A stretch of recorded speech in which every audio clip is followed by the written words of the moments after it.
नमस्कार दोस्तों, जिन तारीखों का इंतजार भारत की जनता को था वो तारीखें आज चुनाव आयोग ने घोषित कर दी। हम आपको बता दें कि इलेक्शन कमीशन ने 2024 के चुनावों की घोषणा कर दी है और 7 चरणों में ये चुनाव रहने वाले हैं। पहले चरण के अंदर 102 सीट, दूसरे चरण के अंदर 89 सीट, तीसरे चरण के अंदर 94 सीट, चौथे चरण के अंदर 96, पांचवें के अंदर 49 और छठे चरण के अंदर 57 और सातवें चरण के अंदर 57 सीट रहने वाली है। हम आपको बता दें कि इस बार का जो चुनाव है वो मुख्य चुनाव आयुक्त ने क्या घोषणाएं की हैं।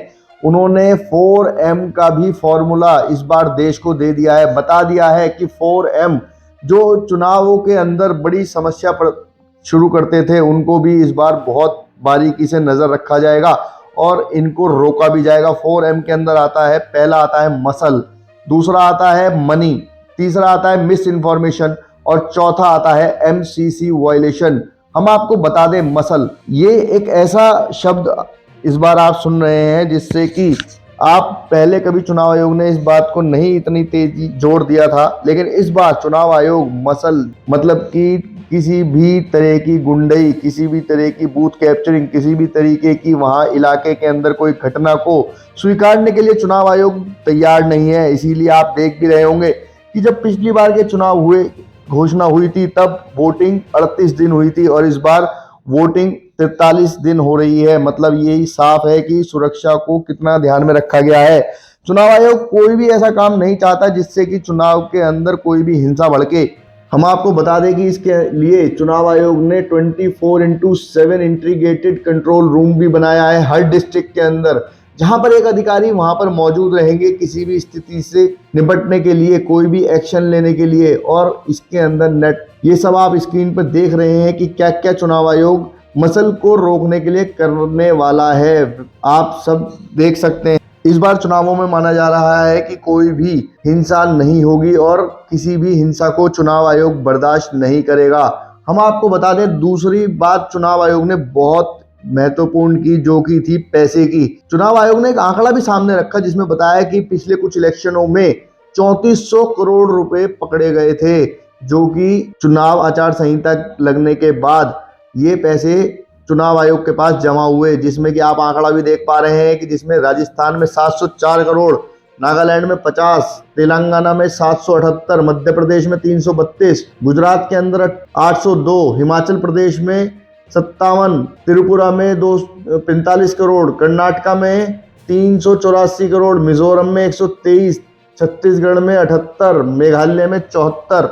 आप समझ सकते हैं कि कितना पैसे का इन्वॉल्वमेंट चुनावों में होता है। इसीलिए इस बार चुनाव आयोग पहले से ही सख्त है इन सब बातों को लेकर और पूरी कोशिश कर रहा है कि इन सब का प्रभाव चुनावों में ना पड़े। तीसरा बहुत ही महत्वपूर्ण जो पॉइंट चुनाव आयोग ने सब पूरे देश के सामने रखा है, मिस इन्फॉर्मेशन। चुनाव आयोग किसी भी गलत जानकारी को इस बार बख्शने के लिए तैयार नहीं है। इसीलिए उसने पहले ही बता दिया कि कोई भी पॉलिटिकल पार्टी किसी भी तरीके की सोशल मीडिया पर कोई एक्टिविटी करती है तो उसके लिए सोशल मीडिया नहीं बल्कि पॉलिटिकल पार्टी को ही जिम्मेदार माना जाएगा।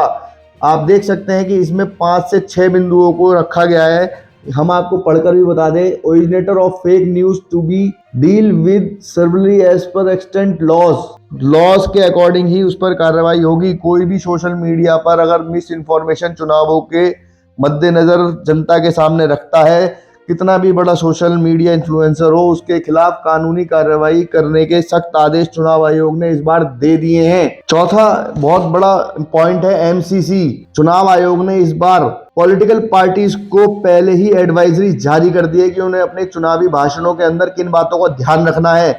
इशू बेस्ड कैंपेनिंग करनी है, कोई भी हेट स्पीच नहीं देनी है, किसी भी कास्ट रिलीजियस के ऊपर फोकस नहीं करना है, किसी भी पर्सनल लाइफ पर कोई क्रिटिसिज्म नहीं करना है।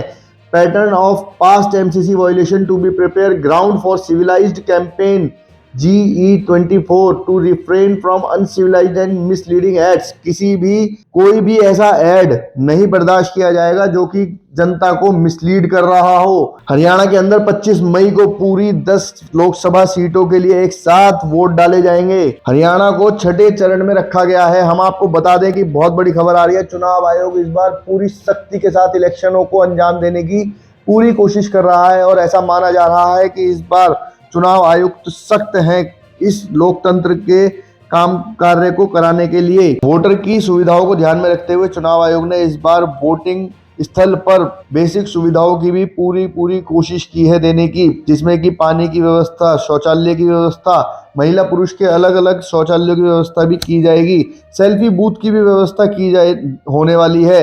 हम आपको बता दें कि 85 वर्ष से ऊपर की आयु के वोटर के लिए चुनाव आयोग इस बार घर से भी मतदान लेने के लिए तैयार है।